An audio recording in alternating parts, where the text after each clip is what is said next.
इस बात में कोई शक नहीं कि रावण एक अद्वितीय बालक था। जन्म से ही विलक्षण, नन्ही सी उम्र में ही दशानन का साहस, उसकी विद्वता और व्यवहार लोगों को हैरान कर देता था।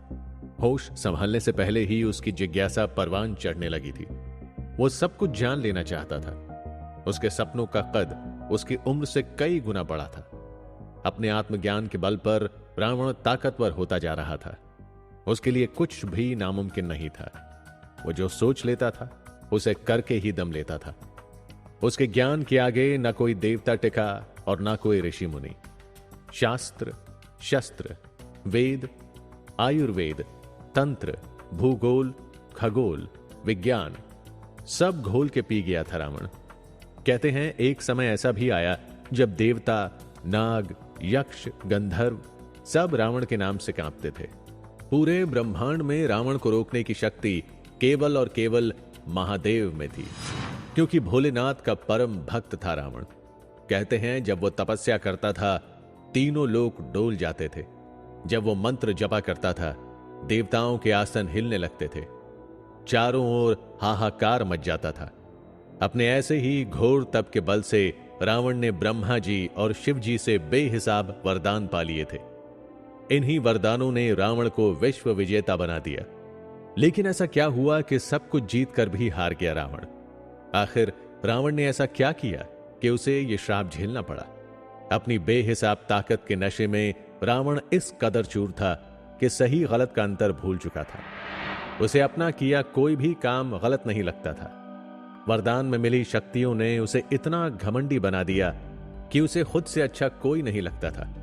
अहंकार कितना भयानक हो सकता है, इसका रावण से अच्छा उदाहरण संसार में दूसरा नहीं।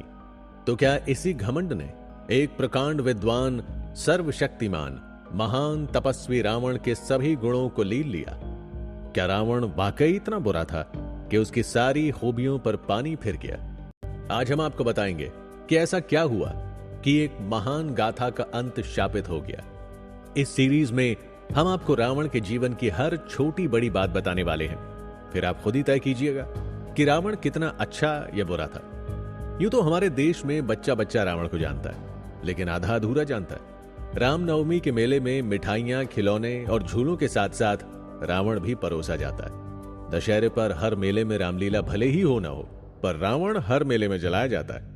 बच्चों को यह सबसे रोमांचक लगता है और रावण के बारे में जो कुछ भी वो सुनते हैं उनके कच्चे मन में वो छप कर रह जाता है। हमने ये सीरीज इसीलिए शुरू की है कि पहले आप रावण के पैदा होने से मरने तक की हर घटना सुने, बिना रावण का पक्ष लिए और बिना विरोध किए, सिर्फ ध्यान से सुने।